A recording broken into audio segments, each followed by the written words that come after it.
Can I ask you something? When is the last time you felt good? Not productive, not busy, but mentally clear, physically energized, and connected to yourself. Because a lot of us have gotten so used to surviving that we've genuinely forgotten what it feels like to actually feel well. Sometimes the very answer to our problems is getting back to the basics.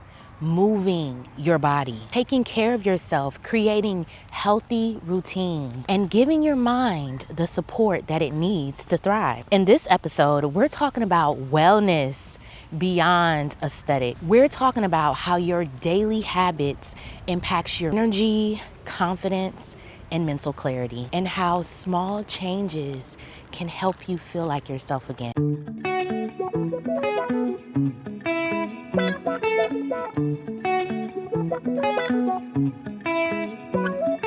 Welcome to the Pretty Aligned Podcast, the space where we shift perspectives, reframe the way we think, and step into alignment with who we're truly meant to be.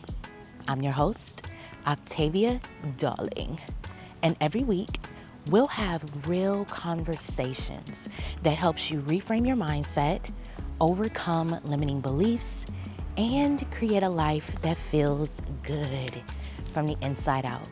So grab your coffee, tea, your journal, or just your open mind and get ready to receive. Let's get into it. I am so excited for this week's episode. I am currently on my morning walk. I went to the gym earlier and it was such a great workout. I worked on back and biceps and I'm just overall in a great mood. So I was thinking to myself, what better way to film an episode about wellness than to do it while I'm on my morning walk? So here we go. If I wanted to feel like myself again, here are 3 things that I would focus on. The first thing is moving my body daily. Now, believe it or not, movement is one of the most underrated forms of self-care. And although I don't lift weights every single day, I still make it a duty to move my body. That could consist of walking, gym routines, dancing, stretching, or just participating in a fun outdoor activity. I know that a lot of people work from home, and when you work from home, you're sitting for majority of the day. And by the time you actually want to move your body, you don't have the energy to do so. But the truth is, our bodies are designed to move. So prioritize daily movement.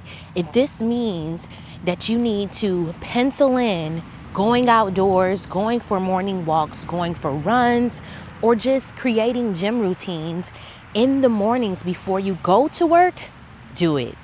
If you can't do it before you go to work, maybe during your lunch break, the first 30 minutes you can eat your lunch. The last 30 minutes you can go for a walk. There's ways to incorporate the movement so that it aligns with your daily lifestyle. The second thing that I would focus on is creating wellness habits that supports my energy. So as you may know, your habits affects how you feel. That can be good habits, that can be poor habits. But in this case, we're talking about healthy habits. And that would consist of sleep, right? Staying hydrated, giving your body the proper nutrition, making sure that you're getting enough sunlight and rest. Now, how do you expect to feel your best if you often neglect your basic needs? For example, this may look like skipping meals or functioning solely off of caffeine, not getting enough rest, and ignoring when you're actually burnt out. The basics actually matter more than people think. The third thing that I would do is protect my mental space. This looks like decluttering. Maybe take a mental break from social media.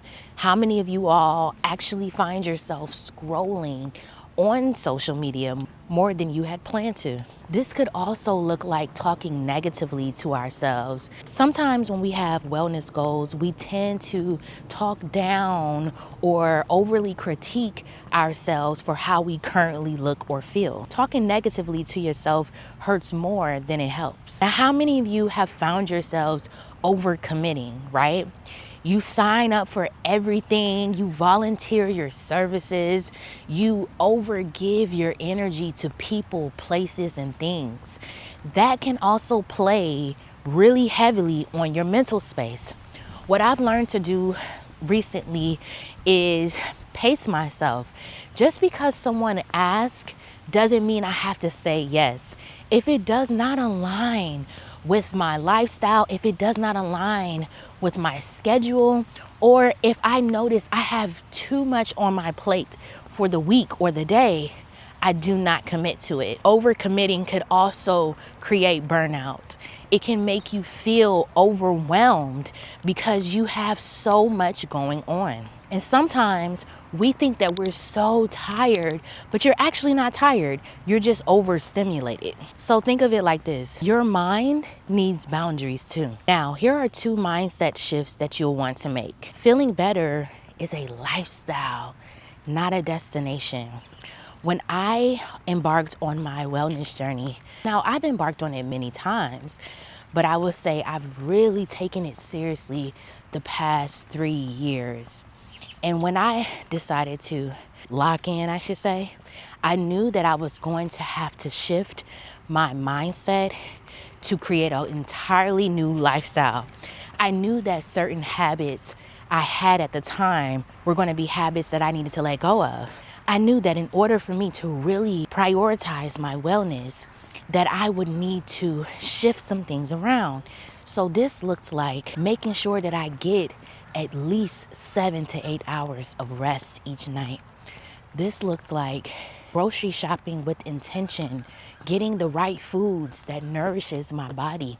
This looks like creating gym routines where I would continuously move my body. This just looks like being fully committed to the lifestyle. Wellness is not something that you achieve once. It's something that you practice daily. You don't just wake up feeling better one day. You build a life that helps you feel better consistently. The second mindset shift is self-care is maintenance. Taking care of yourself doesn't give you bonus points. Taking care of yourself is necessary. In order to really value self-care, I've learned to not look at it as something that I earn. Oh, I worked so hard this week, so I'm going to treat myself to a massage. No, self-care is a priority. You shouldn't have to earn rest. So in a nutshell, the quality of your life often reflects the quality of your daily habits. Now let's go over some relatable scenarios during this hot seat coaching segment. The first scenario is the burnt out high achiever.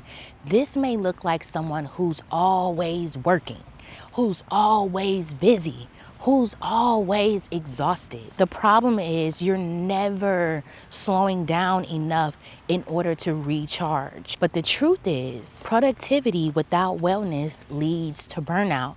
This is why you find yourself repeating the same cycle.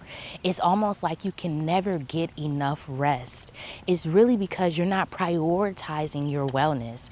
That work will be there after you wake up. You do not always have to volunteer yourself. So take this as a sign to take care of yourself. The second scenario is the person who does not feel like themselves anymore. You may be operating off of low energy or you're feeling disconnected. You keep trying to push yourself, but what you are really seeking is support. Now, if you can relate to this scenario, you may not need more discipline. It actually may be self-care. The third scenario is the person who constantly consumes but never recharges. So this may look like the person who always is scrolling late at night, taking in endless information. That alone can tire your brain. And you want to limit the doom scrolling because mental clutter affects emotional clarity. And then the fourth scenario is the person who skips the basics. You're not sleeping enough, you're not drinking enough water, and you're not moving your body, and you wonder why you keep falling off. Sometimes the answer isn't complicated. A lot of times, all you really need to do is listen to your body. Your body will tell you what you need. Wellness is not about perfection.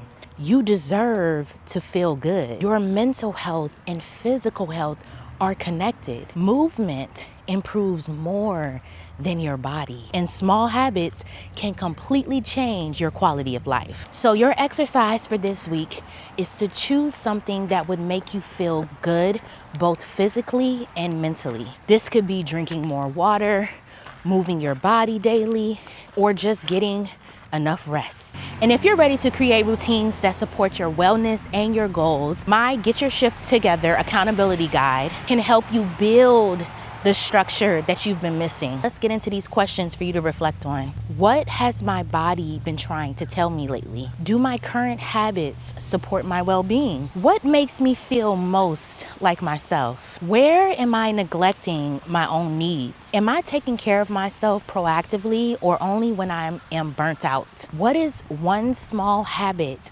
that would improve the quality of my life immediately? If you're someone who is new to embarking on your wellness journey, where you're really fed up and you really want to make a change, but you don't know where to get started, I will say this. Now, I've been documenting my wellness journey on my social media platforms, especially my YouTube channel, Facebook, and Instagram.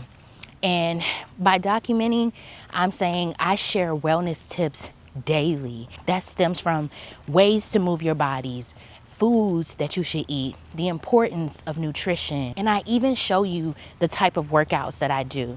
So if you're not already following me on social media, then what are you waiting for? Just think of me as your accountability partner. And if you have any questions, shoot me a DM and I will be more than happy to help you. Thank you for hanging out with me today on the Pretty Aligned podcast. I hope something in this episode gave you a fresh perspective or a new way to see yourself. Remember, small shifts create big change. If you loved today's conversation, share it with a friend who needs it. And make sure you're subscribed so that you don't miss the next reset. Until then, keep aligning, keep growing, and keep becoming the best version of you. I'll see you in the next episode.